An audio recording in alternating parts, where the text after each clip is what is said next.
There is a very specific sound that plays at the beginning of every technology revolution. It is not the sound of applause. It is the sound of laughter. In 1999, executives at Nokia laughed when a software company from California said it wanted to build a phone. In 2006, Blockbuster's CEO laughed when a DVD buy-mail startup called Netflix asked to be acquired for $50 million. He said no. In 2015, every premium automotive executive from Stuttgart to Munich laughed when China said it wanted to build luxury electric cars that could compete with a BMW 7 Series or a Mercedes S-Class. They are not laughing anymore, because in January 2026, Canada did something that nobody in Detroit, nobody in Washington, and nobody in the boardrooms of Europe's finest car companies expected. Canada slashed its tariff on Chinese electric vehicles from 100% to 6.1%. The door to North America just opened, and the first car walking through that door has 955 horsepower, a 35-inch 4K display, triple LiDAR sensors, technology built by Huawei, batteries built by the largest battery manufacturer on the planet, and a body designed by a former BMW designer. Costs $40,000. This is the Avatr 12. And by the end of this video, you will understand exactly why the laughter stopped, and exactly why it should never have started. The trade deal that cracked North America wide open, January 16, 2026. Canadian Prime Minister Mark Carney lands in Beijing. It is the first official visit by a Canadian Prime Minister to China in 8 years. 8 years of frozen diplomatic relationships. 8 years of retaliatory tariffs on Canadian canola, pork, and seafood. 8 years of China systematically punishing Canada for its political alignment with Washington. Carney arrives not from a position of comfort. He arrives with a problem that has two edges. On one side, Donald Trump has spent the previous year treating Canada as an economic adversary. 25% tariffs on Canadian goods entering the United States. Public rhetoric about Canada becoming America's 51st state. And the Detroit manufacturers, who share a deeply interlocked cross-border supply chain with Canada, have quietly begun cutting shifts, pausing production, and sending a direct message to Ottawa that the integrated North American auto industry is under pressure. On the other side, Canada's EV market is collapsing. The federal EV rebate program was cancelled in 2025. Sales dropped from 264,000 electric vehicles in 2024 to just 191,000 in 2025. Canadian consumers want affordable electric vehicles. There are almost none available. Within 48 hours of Carney's arrival in Beijing, the deal is done. Canada will reduce its tariff on Chinese electric vehicles from 100% to 6.1%. Up to 49,000 Chinese-made EVs can enter Canada annually. That quota grows to 70,000 over 5 years. In exchange, China reduces its retaliatory tariffs on Canadian canola seeds, pork, and seafood. Now, on the surface, this looks like a trade agreement about farming. But underneath, this is the most significant automotive market event in North American history since NAFTA opened the Mexican manufacturing corridor in 1994. 49,000 Chinese EVs represents approximately 25% of Canada's entire current electric vehicle market. In a single agreement, 1/4 of Canada's EV availability just opened to competition from the most aggressive, most technologically capable, and most cost-efficient auto manufacturers alive. And what does Washington think? The United States maintains 100% tariffs on Chinese EVs. Full stop. Canada just broke ranks unilaterally, deliberately, and publicly. In the era of Trump's trade realignment, this is not a minor deviation. This is Canada telling Washington that when it comes to electric vehicles, Canada will make its own decisions. The wall cracked. The Avatr 12 is already inside. Why this is not just another Chinese EV? To understand why the Avatr 12 is genuinely different from every other car in its price class, you need to understand who built it. Because it was not built by one company. It was built by 3 of the most powerful technology and industrial organizations in China, each contributing the one thing the others could not. The first partner is Changan Automobile. Founded in 1862, yes, 1862, older than most American car companies by decades, Changan is one of China's 4 major state-owned automotive groups. They have manufacturing partnerships with Ford and Mazda that span decades. They produce millions of vehicles per year. This is not a startup experiment. This is an organization with 160 years of manufacturing history and the production infrastructure to build cars at scale. Changan provides the foundation, the engineering rigor, the manufacturing discipline, the supply chain maturity that turns a concept into a production car. The second partner is CATL, contemporary AmpereX technology, the largest battery manufacturer in the world. Not the largest in China, the largest on Earth. In 2025, CATL held 49.1% of the global battery market. Their cells power Teslas in the United States, BMWs in Germany, Volvos in Sweden, and Mercedes-Benz vehicles across Europe. When the Western automotive industry needed the best battery technology on the planet, they went to CATL. And in the Avatr 12, CATL is not a supplier.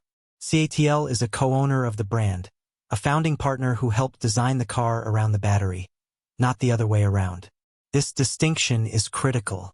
Every legacy automotive manufacturer builds a car body, an interior, a chassis, and then integrates a battery pack into the space that remains. CATL and Changan designed the Avatr 12's architecture starting with the battery. The thermal management, the structural integration, the software that governs the battery's behavior under temperature extremes. All of it was engineered as a unified system from day one. The result is a battery that performs better in cold weather, charges faster under repeated cycles, and degrades more slowly over time than anything a traditional manufacturer can achieve by bolting in a third-party pack. The third partner is Huawei, and this is where the Avatr 12 becomes something genuinely unprecedented. You know Huawei as the Chinese technology company that Western governments have spent years trying to exclude from their telecommunications networks. What those governments were afraid of was not what Huawei had done in telecoms. It was what Huawei was preparing to do in automotive. Huawei has spent 8 years building the most comprehensive automotive technology stack in existence. The Avatr 12 runs Huawei's Drive One powertrain system, Huawei's Changan ADS 3.0 intelligent driving platform, and Huawei's HarmonyOS cockpit software. Changan builds it. CATL powers it. Huawei makes it think. That is a combination no single Western manufacturer can replicate. BMW does not have a battery partner with 49% global market share co-designing their cars from scratch. Mercedes-Benz does not have a software company with Huawei's computing capability running its operating system. Volkswagen does not have all three of these advantages simultaneously at a price point of $40,000. The Avatr 12 is not a car built to a budget. It is a car built to win. A former BMW designer. For China. Before we go under the skin, we need to talk about the skin itself. Because the visual argument is the one Western buyers make first. Chinese cars look cheap. Chinese cars look like copies. Chinese cars do not carry the design heritage that justifies a premium price. The Avatr 12 was styled by Nader Fagazada, a former senior designer at BMW who spent years developing the visual language that made BMW's modern generation of vehicles feel like they belonged to the future. And then China offered him the opportunity that BMW could not. The chance to design a car from a completely clean sheet of paper, on a ground-up electric platform, with none of the compromises that internal combustion packaging forces onto a car's proportions. He built the Avatr 12 at 5,020 millimeters long, 1,999 millimeters wide, and just 1,450 millimeters tall. These are Grand Coupe proportions. Longer than a BMW 5 Series, wider than a Porsche Panamera, with a roofline that sweeps in a fastback arc that turns this executive sedan into a genuinely athletic presence. The front face features a butterfly-shaped active air intake grille that opens and closes automatically as driving conditions demand.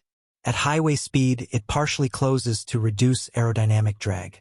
In city traffic, it opens fully to dissipate heat from the motors and battery. Aerodynamic management in real time, disguised as a design statement. The Halo interactive screen, mounted at the very tip of the bonnet, facing forward, can display battery charge information, greet other drivers, and interact with the car's environment. It turns the front face of the car into a communication interface. It is the first feature of its kind on any production car in the world. And through the 21-inch mirror-finished forged alloy wheels, Brembo 4-piston red brake calipers. The same Brembo calipers that appear on Ferrari, Lamborghini, and McLaren. Not as a rebadged budget component. Actual Brembo hardware, co-engineered for the Avatr 12's weight, power, and performance targets. The limited Avatr 012 edition, 700 units globally, was co-designed by Kim Jones, the artistic director of Dior, Effendi, with liquid silver paint, a geometric star pattern on the panoramic roof glass, vegetable-tanned white Napa leather, and personalized engravings on the steering wheel and B-pillar. Dior, CATL. In the same car, built in China, the design argument is over. What Huawei built inside this car, the interior of the Avatr 12, is not a car cabin fitted with screens. It is a Huawei technology product that moves.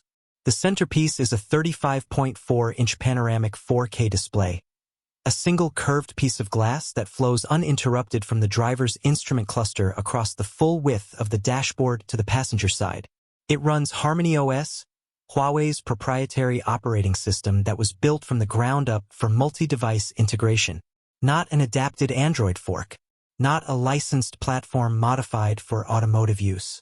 An original operating system designed so that your phone, your watch, your smart home devices, and your car exist as a single continuous computing environment. When you enter the Avatr 12, your digital life is already there. Now let us talk about what is on the roof. 3 LiDAR units. Long-range light detection and ranging sensors that fire millions of laser pulses per second, building a centimeter-accurate 3-dimensional map of everything within 150 meters of the car in all directions. Combined with cameras, millimeter-wave radar, and ultrasonic sensors, the Avatr 12 has 29 total intelligent driving sensors feeding data into Huawei's Changan ADS 3.0 system. Here is what makes ADS 3.0 different from every other autonomous driving system in the Western market. It does not need pre-mapped roads. Tesla's full self-driving relies on mapped highways. GM's Super Cruise requires pre-cataloged road data. Take any of these systems off their mapped networks and capability drops sharply. The Huawei ADS 3.0 reads the world in real time. It identifies road edges, traffic signals, pedestrians, construction zones, and complex intersection geometry using its sensor array and onboard neural processing, not memory of specific roads. It understands the physics and geometry of driving. That is why it operates in narrow mountain roads, multi-level parking structures, and dense urban intersections where no map could capture the real-time complexity. In the Royal Theatre Edition, the rear seat focus configuration, the back of the Avatr 12 becomes a different kind of experience entirely. A 16-inch floating rear display. A Meridian 25-speaker audio system producing 2016 watts of total power. Rear seats that recline, heat, ventilate, and massage. Over 1 meter of rear legroom. For zone climate control with water-ion air purification. Meridian, for those unfamiliar, is the British high-fidelity audio brand behind the sound systems in Range Rover, McLaren, and Porsche. A British audio company, in a Chinese car, because quality does not have a passport. The BMW 7 Series, fitted with its Bowers & Wilkins Diamond surround system, costs $97,000.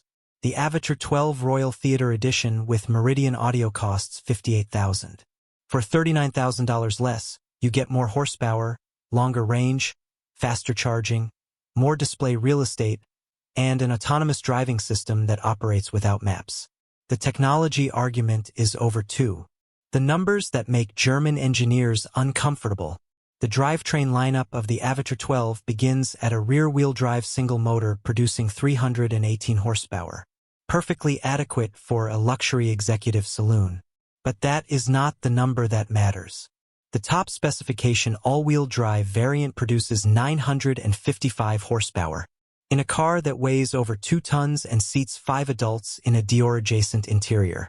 The BMW M5, Germany's definitive performance executive sedan, the benchmark that every performance saloon is measured against, produces 717 horsepower.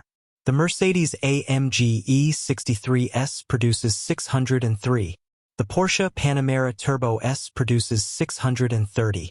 The Avatr 12 beats all three, at a price that undercuts the cheapest of them by $40,000. Because the motors are electric, because the power is delivered through an 800-volt silicon carbide architecture, there is no turbo lag, no gearshift interrupt, no power band to manage. At 0 RPM, the full combined output of both axles is available simultaneously. 0 to 100 kilometers per hour in 3.5 seconds. In a luxury saloon, the 94.5 kilowatt-hour CATL battery supports peak charging at 240 kilowatts, from 30 to 80% in 20 minutes. The Avatr 012 Limited Edition, with CATL's 5C battery technology, completes the same charge in 10 minutes. Range on the standard all-wheel drive variant, 705 kilometers, 438 miles. And for Canadian winters, where range anxiety is not a theoretical concern but a practical one, the extended range version with its 1.5-liter petrol range extender delivers a combined 1,270 kilometers, 789 miles. Toronto to Halifax without a fuel stop. The range argument, the winter argument, the charging argument, all answered by a $40,000 Chinese sedan. 12 months ago, if you had told any automotive executive in Canada that a Chinese luxury electric saloon, built by a joint venture between a 160-year-old manufacturer, the world's biggest battery company, and the technology firm Western governments fear most, designed by a former BMW designer, with a limited edition co-created by the artistic director of Dior, carrying 955 horsepower, triple LiDAR, a 35-inch 4K cockpit, and Meridian audio would enter the Canadian market at $40,000, they would have laughed. That was 12 months ago. Today, the tariff is 6.1%. The quota is 49,000 vehicles. The door is open. And here is what that means if you buy cars in Canada. Prices across the premium EV segment will fall, because competition forces them to. The technology bar has been permanently raised, because a $40,000 Chinese car now sets the benchmark that $70,000 and $80,000 European machines have to answer to. And the winter range problem that has held Canadian EV adoption back for years has been solved. Buy a car from a country that has never experienced a Canadian winter, but apparently studied the problem harder than the manufacturers who have been selling cars there for 50 years. The Avatr 12 is not the last Chinese car that will arrive in Canada. It is the first. The ones behind it will be faster, cheaper, and more capable with every generation that follows. Canada opened the door. China built what walked through it. The people who are still laughing are the ones who haven't seen the car yet. This is 4 wheels.